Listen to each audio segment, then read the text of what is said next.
You are at Fickle Creek Farm in Efland, North Carolina, which is in Orange County, right in the center of the Piedmont region of North Carolina. And we describe Fickle Creek Farm as a small-scale, diversified, sustainable farm. This farm right here is 61 acres. That's kind of the size of it. The sustainability part comes in with our practices. We are trying to produce food at the same time that we protect the environment and bring in minimal inputs from the outside. And that's always a challenge. The produce we grow is completely by organic standards and practices. However, we've chosen to not get certified because sometimes what I call technically organic but not sustainable option just doesn't make sense. We've decided to use locally milled feed, for example. The reason for that is to get the certified organic feed that we had available at the time. It came from a much longer distance. We sell retail direct. We do very little wholesale. So it's not like our product is on a shelf somewhere and the only thing the consumer has to go by is the stamp on it that says certified organic. We're very lucky in that we have a customer base that really supports us. They come out to the markets in rain or shine. They appreciate what we're doing and how we're doing it. But that helps financially, of course, but that also gets us into kind of communally sustainable. The farmer and the farm workers have to make a living along the way too. So it has to be sustainable for the farmer first. This farm is what I would call a agroforestry system. A definition for agroforestry: the inclusion of a woody perennial component in a farming system meant to produce livestock and or produce.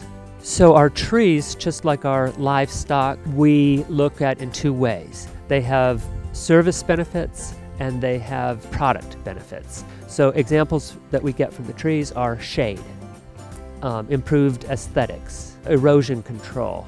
The trees are doing a lot of things that aren't necessarily monetary income, but they are important services to be sustainable and to be an enjoyable place to farm. We heat our home with firewood, and so firewood is an actual product. So there are products as well from the trees. By having not only our crops and our pastures, but then completely natural forested areas, our biodiversity is much, much higher than most agricultural systems.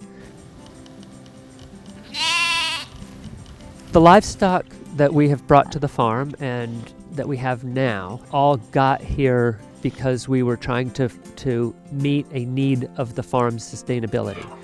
Chickens, for example, we started with laying hens. And yes, we needed the income, but we also needed the fertilizer that they were producing. And so not only did they produce the fertilizer, but they spread it and incorporated it for us. The chickens are really good for insect control as well, and weed seed control. All of those are, again, our services first. Then I think we got pigs next. Their service at the very outset was to eradicate noxious weeds that we couldn't get rid of any other way, because of course we don't use herbicides. And then we found out just serendipitously that they're also great for raising rocks from pastures, and they bring them to the surface and then we can just go out and collect them much more readily. They are great for understory clearing. So we'll take a managed small woodlot area and we'll put pigs in it and they'll clear it, the understory for us, so then we can get in to do the thinning that we want to do. Now what we do as part of our standard procedure is to clear a paddock that has produce in it with sheep. So they eat all the vegetation, the remnants of a crop.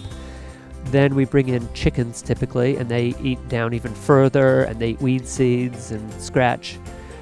And then finally we bring in the ducks, and they just go right down the rows, just like kind of shoveling along with their beaks, and the slugs are gone. So, and of course, again, they produce eggs, so they're paying for themselves. We're at the very top of Cane Creek watershed, which is the water for Carborough and Chapel Hill. This farm is a farm conservation easement, and that means we sold our development rights. So there will never be development on this property beyond what is here now. You've probably heard many times farming is really hard work, and it is. I do feel like we're just one of many farms in this area that are farming along these lines, and we do make a significant impact.